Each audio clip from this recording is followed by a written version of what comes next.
Están en las redes. Muy bien, muy buenas tardes. Es un gusto estar aquí con ustedes. Gracias por la invitación y un saludo especial también a quienes nos están siguiendo por las redes en este momento. Es un gusto estar participando en ese taller, teniendo en cuenta los retos que tiene el proyecto, tanto en Bolivia, Ecuador y Perú. Así que este tema de inclusión social y la adaptación al cambio climático en realidad es un reto, creo, para nuestros países, en especial en el Perú, teniendo en cuenta que muchas veces quienes dirigen las políticas públicas pueden ser expertos en temas medioambientales, trabajando mitigación, trabajando adaptación, pero de pronto cuando volteamos a ver a ministerios como Desarrollo e Inclusión Social, en el caso peruano, se abocan, en el caso de Perú, al ciclo de vida de las personas, buscar mejorar sus ingresos, que no haya desnutrición crónica infantil, que haya reducción de pobreza, y de pronto nos encontramos ante la pregunta que me hizo Lenquisa cuando me llamó, ¿no? ¿Cómo hacemos para vincularlos?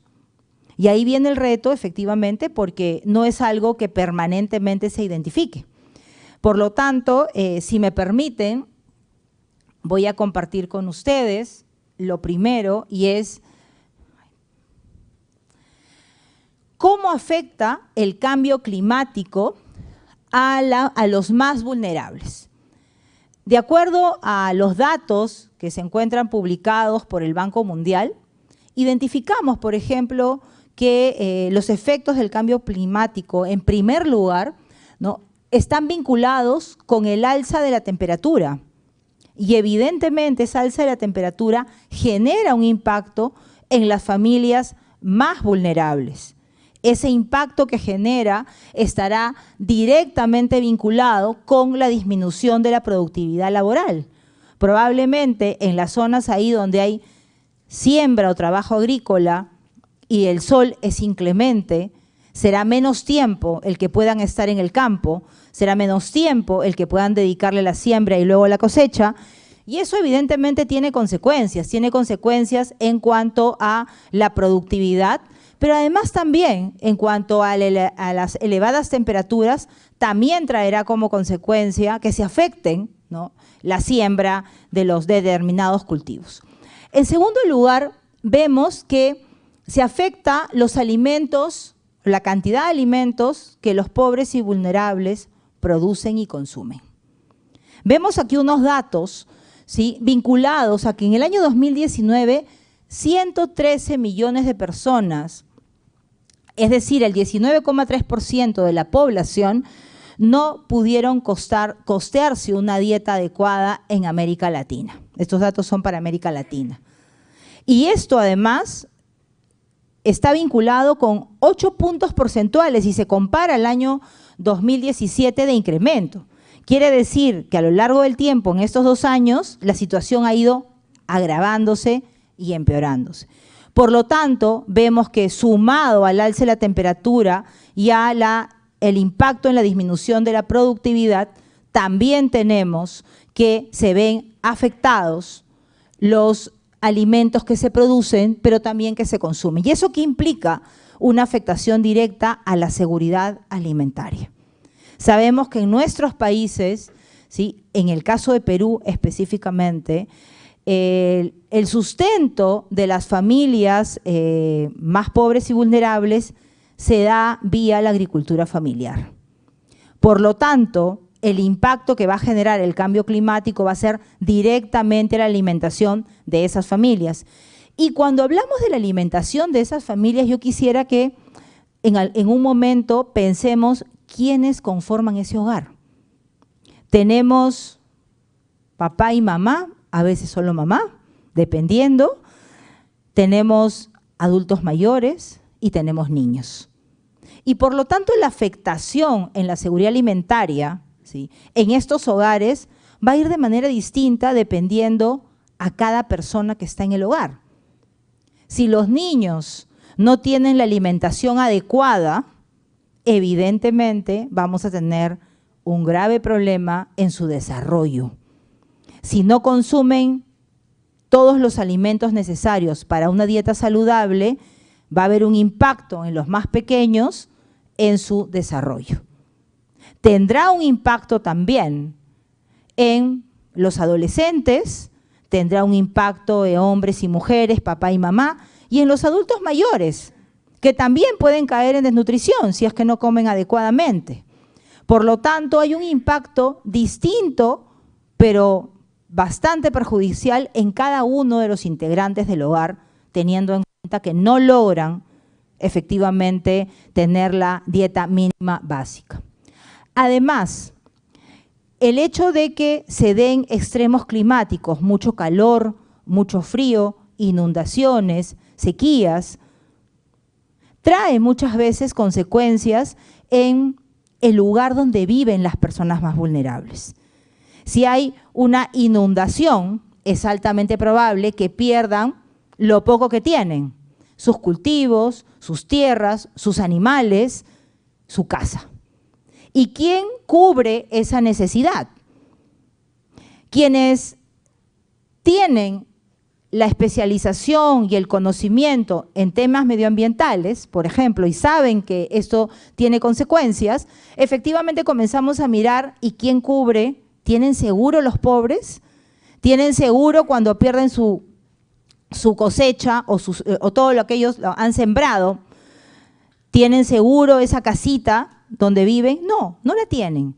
Y por lo tanto el riesgo de perder lo poco que tienen es altamente es alto en determinadas zonas donde hay, por ejemplo, inundaciones.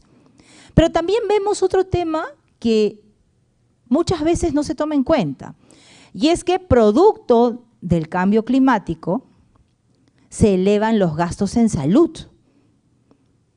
Y el Banco Mundial señala que efectivamente, producto de esta situación, ¿no? Por ejemplo, el estrés hídrico, la falta de agua, genera incidencia, por ejemplo, en enfermedades diarreicas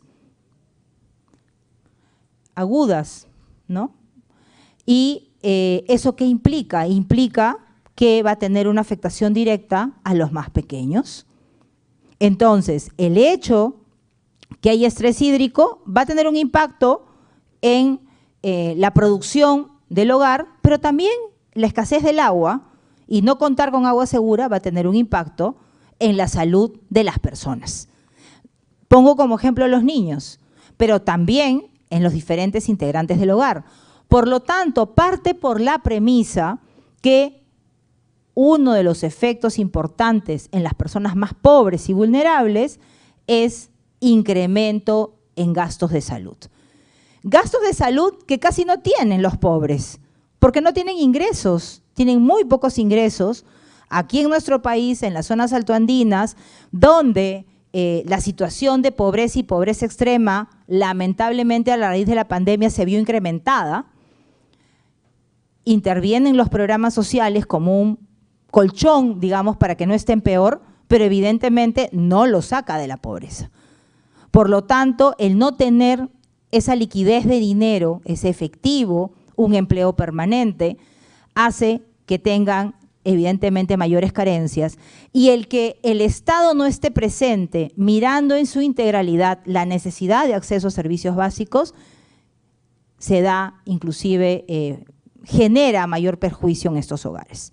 Por lo tanto, creo que la pandemia además nos ha dejado una gran lección. Las personas pobres han sido las más afectadas porque el costo que implicó en salud es muy elevado. Y si vemos la situación que se da producto del cambio climático, es algo similar. Si se enferman, no tienen a dónde acudir y el poco recurso que tienen lo van a utilizar, o eso poco que puedan tener un animal, por ejemplo, van a tener que venderlo para cubrir gasto de salud. Y eso lo único que va a significar es que va a profundizar la situación de pobreza en la que se encuentra. Y aquí quería compartir con ustedes algunos datos, y en este caso específico el de pobreza. Perú, antes de la pandemia, estaba con tenía un quinto de la población en situación de pobreza. Con la pandemia, ese porcentaje subió al 30% de peruanos en situación de pobreza, y los últimos datos publicados en el verano de este año, producto de la medición del 2021, señala que hemos bajado aproximadamente 5 puntos porcentuales y en promedio nacional estamos 25. Sin embargo, por ejemplo, vemos departamentos como Puno, que forma parte además del ámbito de intervención, la pobreza está superando el 42,6%, casi 43%. Casi la mitad de la población de Puno es pobre. Y vemos además que en Puno se dan las heladas, se dan los efectos productos del cambio climático, vemos de manera real cómo se pierden los cultivos, vemos que los niños tienen enfermedades tanto respiratorias como diarreicas por falta de agua segura, pero también por las heladas.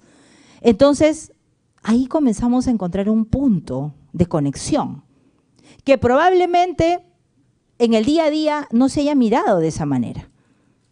Todos los años en nuestro país sale la reflexión sobre ya llega la helada, ya llega el friaje en la selva y volvemos a ver las mismas imágenes en los canales de televisión de zonas que están totalmente cubiertas de hielo y que se han perdido los sembríos. ¿Y qué es lo que trae como secuela inmediata, consecuencia inmediata? Inseguridad alimentaria. ¿Y cómo se soluciona? Se soluciona entregando de repente alguna canasta de alimentos, que no es la forma de solucionar. ¿Qué es lo que se tiene que hacer? Evidentemente prevenir, pensando en que ya sabemos que en el mundo y en nuestros países tenemos efectos cada vez más graves producto del cambio climático. Las heladas muchas veces se aceleran o se hacen más largo en el tiempo sus efectos. Por lo tanto, tomar medidas viendo además estos datos. Vemos cuántos departamentos antes del promedio nacional se encuentran en situación de pobreza mayor al 25%.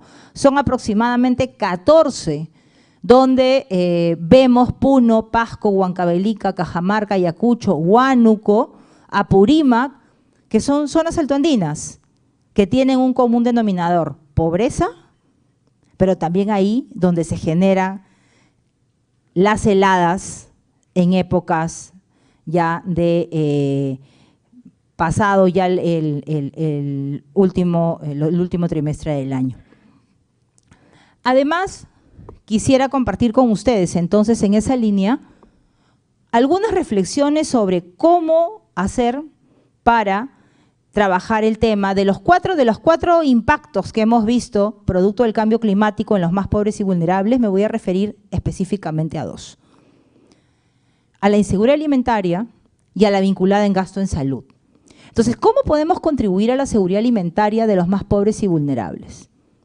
En primer lugar, y algo que en principio desde sectores como desarrollo e inclusión social en el Perú se apuesta, que algo que en principio desde agricultura se apuesta, tiene que ver con garantizar acceso a agua para riego, tener sistemas de riego que permitan que cuando haya escasez llegue el recurso hídrico. Y eso se trabaja a nivel macro, pero también a nivel micro con programas como en Jacuwiñan, en Foncodes, en el Ministerio de Desarrollo e Inclusión Social. Pero es importante aquí mencionar si desde el inicio, cuando se diseña el programa, se tenía como parte de su línea de intervención que las acciones que se adoptaban para, por ejemplo, tener sistemas de riego que garanticen que esos sembríos finalmente se vuelvan una cosecha productiva y contribuyan a la mejor alimentación del hogar, si en algún momento se pensó que era parte de un proceso necesario de adaptación al cambio climático. Y ahí más bien la reflexión que les planteo es esa. Muchas veces trabajamos propuestas, pero que no necesariamente se tiene todo el marco de vinculación de por qué está pasando.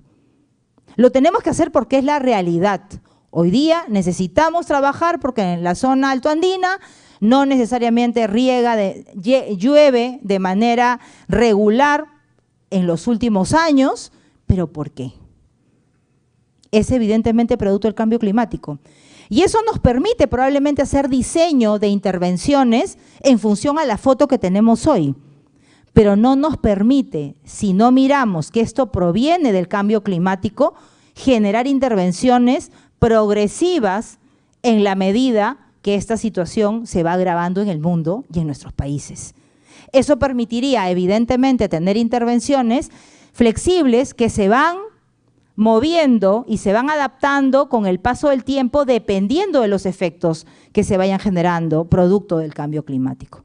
Definitivamente las evaluaciones que se tienen del último tiempo sobre Jacuwiñay dicen que son bastante flexibles y eso está ayudando mucho probablemente a estos procesos, pero no necesariamente otro tipo de intervenciones que se realizan en los diferentes países. Entonces, más bien una primera reflexión es ¿cuánto nos preguntamos si la realidad que está sucediendo en zonas altoandinas tienen desde hace cuánto tiempo y son producto de consecuencia del cambio climático? Y si seguimos ese derrotero, ¿cómo adaptar las intervenciones que ya se tienen o cómo modificar las intervenciones que ya se tienen para realmente lograr esos procesos de adaptación y en lo que corresponda mitigación? En cuanto a siembra y cosecha de agua, también se viene desarrollando en el país, pero es necesario igual avanzar no solamente en proyectos pequeños, sino en intervenciones mucho mayores que permitan garantizar el proceso de siembra y cosecha para garantizar de manera sostenida el agua. Los propios procesos de siembra y cosecha con entrega de semillas probablemente mejoradas. En los últimos tiempos, yo me acuerdo que había una discusión hace algunos años, previo a las heladas, cuándo tenías que entregar las semillas y qué tipo de semillas para tener el alimento necesario para los animales, para el ganado, que luego permita tener carne y leche en épocas de heladas. Y ahí la tecnología es gravitante, porque si no se tiene en cuenta y solamente se mira que hay que entregar semillas, entonces seguro que tendremos una lógica de compra de semillas. Pero si uno tiene en cuenta que además tiene que crecer esa semilla en un tiempo determinado, que probablemente dependiendo de la situación se pueda adelantar la época de helada, entonces tenemos que tener semillas especiales. Y uno de los temas que solemos tener también en las intervenciones en nuestro país es no tener en cuenta, ¿no?, este tipo de situaciones. Y esto está directamente vinculado también con inclusión social. En la medida que entregue semillas adecuadas, teniendo en cuenta el ámbito y la situación climática que existe, vamos a tener mejores resultados en el tiempo. Entonces, cuando decimos mejorar procesos de siembra y cosecha, además de tecnología, que esa tecnología también vaya en procesos de entrega de semillas, que hemos visto en el Perú, digamos, que un tipo de semilla para determinada zona del país no necesariamente tiene el mismo desarrollo en otras zonas del país, inclusive sierra versus selva es absolutamente distinto, por lo tanto es importante tener en cuenta ello, el que el proceso de entrega en estas intervenciones sociales sea clave. La diversificación de la siembra para la alimentación. Estamos hablando del impacto en la seguridad alimentaria del hogar y cuando un hogar se dedica solo a uno o dos productos, no va a tener una canasta adecuada. Por lo tanto, la diversificación en esa pequeña parcela de los productos que se siembran es fundamental. Y si se sembraran 2 o 3 productos, buscar que haya excedente. ¿Para qué? Para el trueque, que lo vemos en el Perú, en zonas altoandinas y probablemente en Ecuador y Bolivia también. No necesariamente hay liquidez, pero sí hay intercambio. ¿Para qué? Para mejorar la canasta del hogar. Por lo tanto, es importante, y ese también, y ahí reconozco el aporte de Foncodes en esta diversificación de la agricultura familiar que permita que efectivamente tenga varios productos y que sea más nutritiva, digamos, esa cosecha que permita que la familia tenga mayores productos para alimentarse. En ese proceso, el fortalecimiento de capacidades del hogar vulnerable y pobre es fundamental. El señalar que es importante que lo que se produce se consuma es un primer tema. Muchas veces, por la necesidad que existe, entonces todo lo que cosecho lo vendo y me sirve para comprar algo en la bodega, en la bodeguita que puede existir en el pueblo donde estoy o en algún pueblo vecino.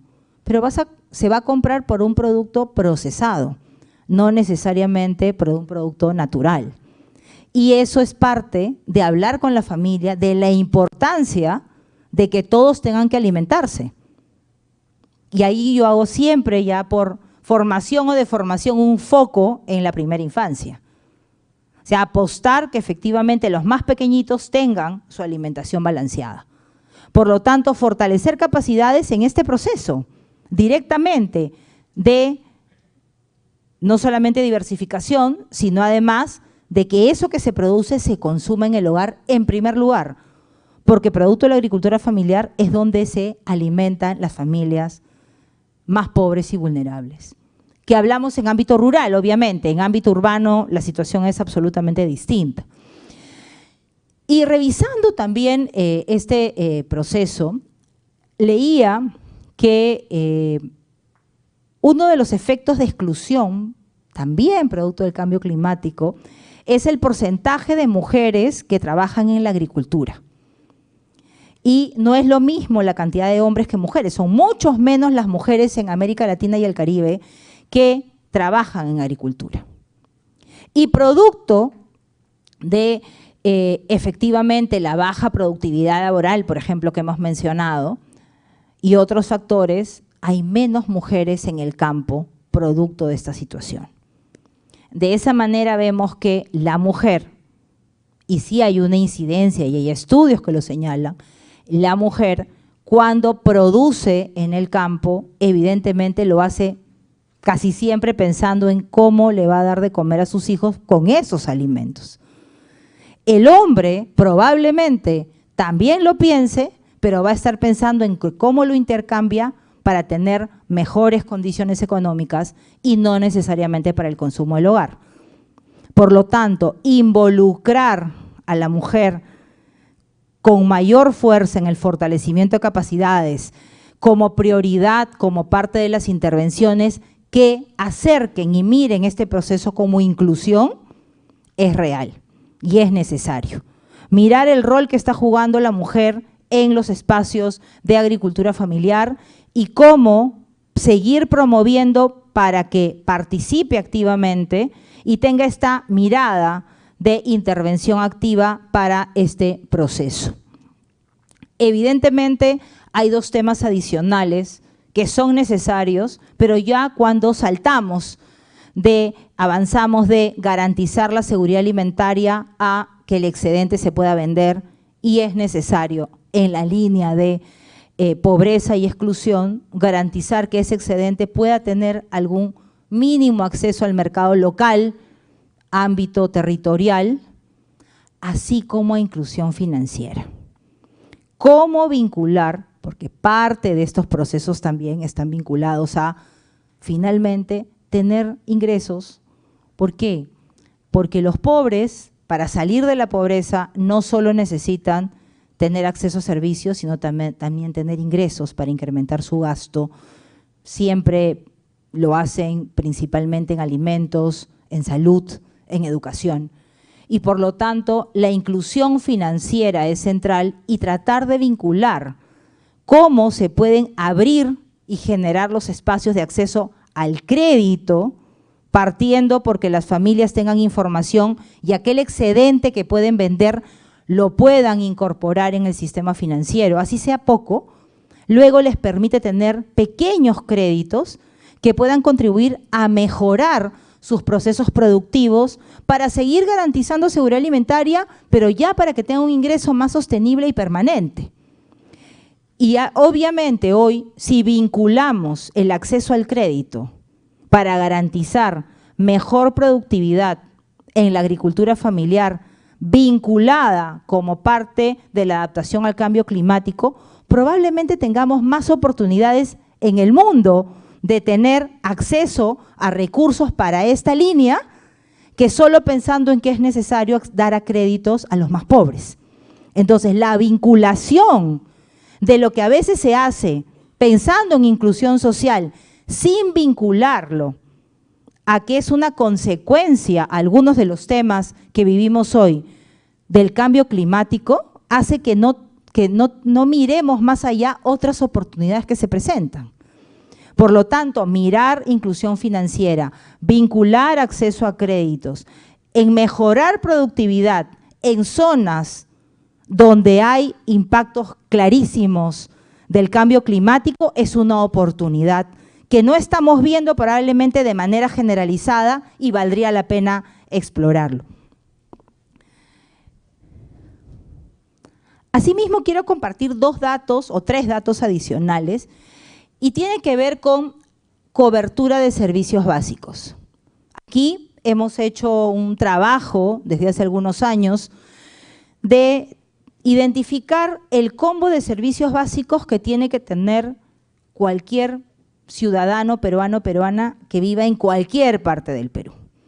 Y ese combo antes de la pandemia era agua, desagüe, luz y acceso a telefonía móvil. Después de la pandemia, ese combo se ve complementado por Internet, porque hoy el Internet es tan importante y necesario como el agua. El agua es necesario para tener salud, el Internet es necesario para tener telesalud y telemedicina. Por lo tanto, es fundamental. Y aquí tenemos algunos datos vinculados a la cobertura. En promedio nacional, el combo de 5 servicios no llega ni al 50% de peruanos y peruanas. No llega. Y vemos los departamentos que están por debajo del promedio nacional, que es la línea roja, y ahí, por ejemplo, miren cómo encontramos a Puno. Hemos visto que Puno es el que tenía el mayor porcentaje de pobreza y vemos que Puno es el cuarto departamento, comenzando desde atrás, en acceso a servicios básicos, a este combo de servicios que no llega ni al 20%, 19% más o menos. Eso quiere decir que menos de un quinto de los ciudadanos puneños tienen los 5 servicios básicos, juntos, ¿ah? Porque ese es el reto. Y creo que ahí hay un tema bien importante, porque en nuestros países muchas veces se dice, aplaudamos, porque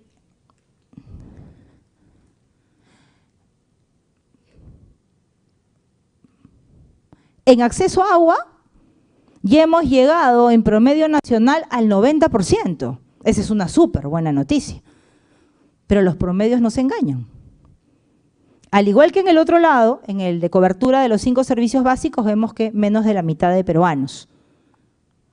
Vemos que en el caso de Puno, menos de un quinto. Pero cuando abrimos los datos, aquí, por ejemplo, vemos que el 90% de peruanos tiene acceso a agua, cobertura de agua. En el Callao, seguido por Moquegua, estamos casi por el 95 y el 98% de acceso. Y vemos que el departamento que tiene menos cobertura de agua es Loreto y está llegando al poco más del 60%. Sin embargo, cuando lo desglosamos en urbano y rural, 75,6%. Pero además, cuando lo desglosamos en cuántas horas se recibe el agua, ya la situación cambia.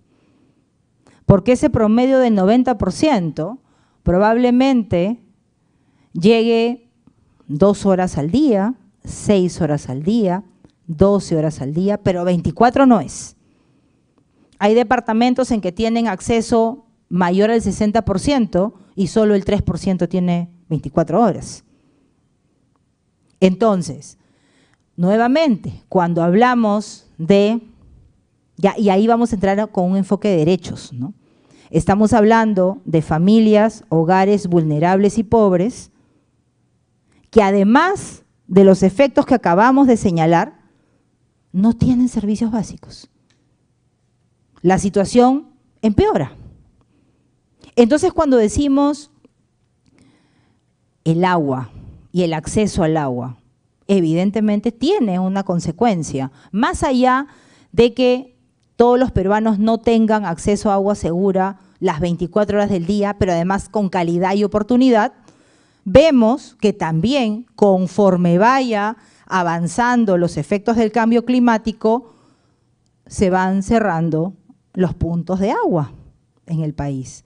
Los ojos se van secando por la acción de actividades económicas, también se generan impactos, por lo tanto, el acceso a agua se vuelve cada vez más necesario. ¿Y qué consecuencias tiene el que no tengamos acceso a agua? Y aunque no lo crean, más que la inseguridad alimentaria, más que el niño no tenga que comer, la principal causa de la desnutrición crónica infantil es el acceso a agua. Por mucho tiempo hemos pensado y hemos estado convencidos que el niño que tiene que comer no va a ser desnutrido. No. El niño que no tiene acceso a agua va a ser desnutrido. Porque eso que coma se va a ir en diarreas. Así de simple. Así tenga toda la alimentación segura, se ven diarreas. No sirvió de nada. Por lo tanto, también aquí vemos datos vinculados a desnutrición. En promedio nacional es el 12%, más o menos, pero vemos que hay departamentos como Huancavelica que están casi en un 28% y vamos a volverla a tomar la foto a Puno y Puno está aproximadamente en un 14% de desnutrición. Entonces, claro, si nosotros miramos esta sala y esta sala tiene el 100% y vamos a imaginarnos que todos tienen menos de 5 años, entonces en esta sala probablemente estas 2 mesas tengan desnutrición crónica infantil. ¿Y qué significa tener desnutrición crónica infantil?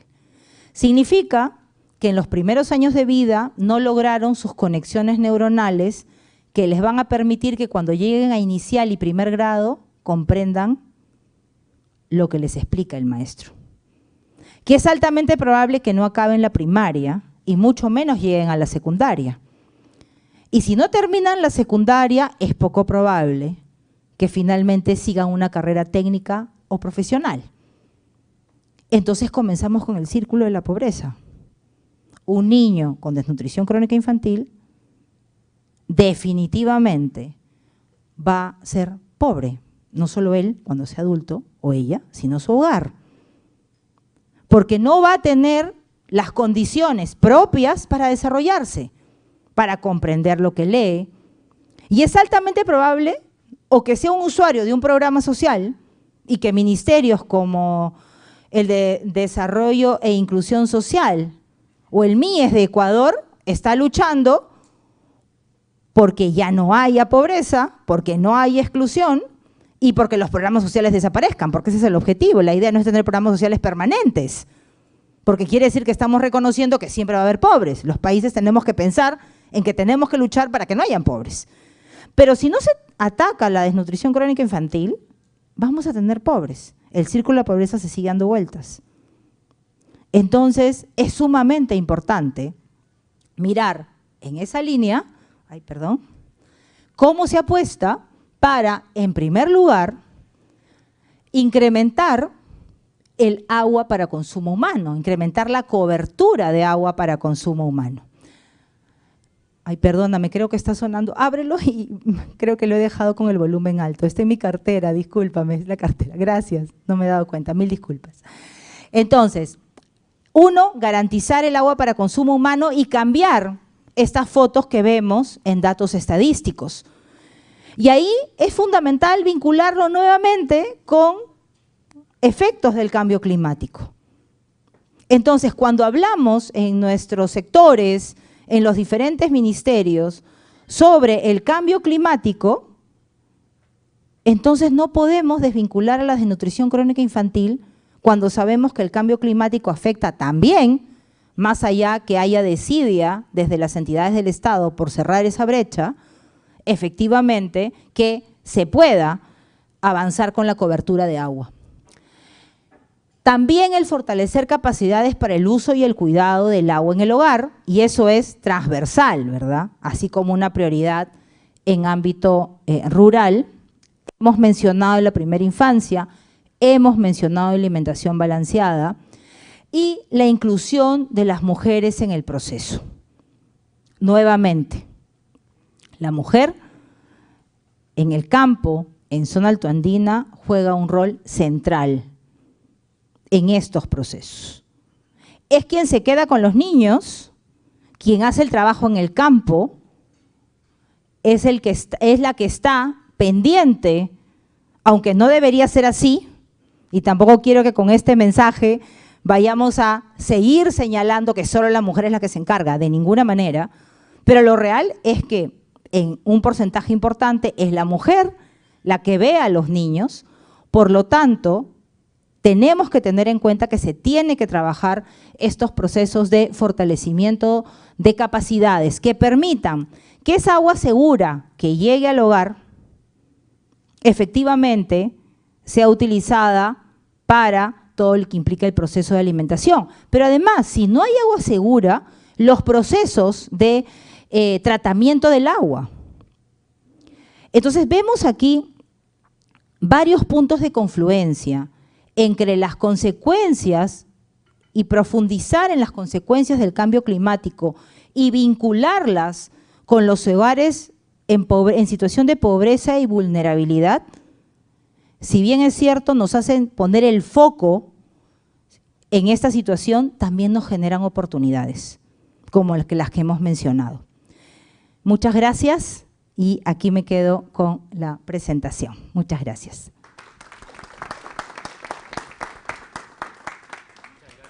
No, y quería, perdón, Sor Babel, muchas gracias a quienes nos han seguido en redes durante toda la presentación. Gracias y muy buenas tardes. De acuerdo.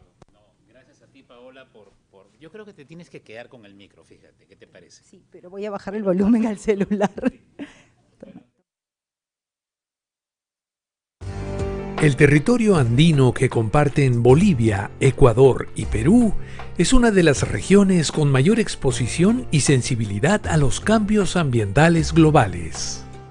La sobreexplotación de recursos naturales, los cambios en la cobertura y uso de la tierra, la pérdida y fragmentación de hábitats y el cambio climático acelerado crean una presión sin precedentes sobre los ecosistemas andinos y sus servicios y sobre la gran biodiversidad de la región. El proyecto regional Andes Resilientes al Cambio Climático se propone contribuir en el fortalecimiento y la articulación de capacidades de actores públicos y privados para proveer servicios que permitan fortalecer resiliencia y capacidad de adaptación al cambio climático de poblaciones rurales andinas en pobreza y vulnerabilidad, apuntando a la mejora de su seguridad alimentaria y seguridad hídrica. El proyecto, en su rol facilitador, coopera con actores e iniciativas que tengan competencias afines para fortalecer sus intervenciones, innovar sus procesos, transformar sus prácticas y mejorar sus servicios para movilizar la resiliencia y adaptación al cambio climático de estas poblaciones. La cooperación de Andes Resilientes busca centralizar sus esfuerzos allí donde se entrecruzan las políticas climáticas, de desarrollo rural y de inclusión social de cada país. El proyecto Andes Resilientes cuenta como contrapartes en Bolivia, Ecuador y Perú a los ministerios del ambiente, los ministerios de agricultura o de desarrollo rural, y los ministerios u organismos con competencias en temas de desarrollo e inclusión económica y social. Se suma en el caso de Bolivia la Autoridad Plurinacional de la Madre Tierra, participación, alianzas, liderazgo y compromiso son las claves para lograr los cambios que hagan posible una adaptación al cambio climático que no deje a nadie atrás.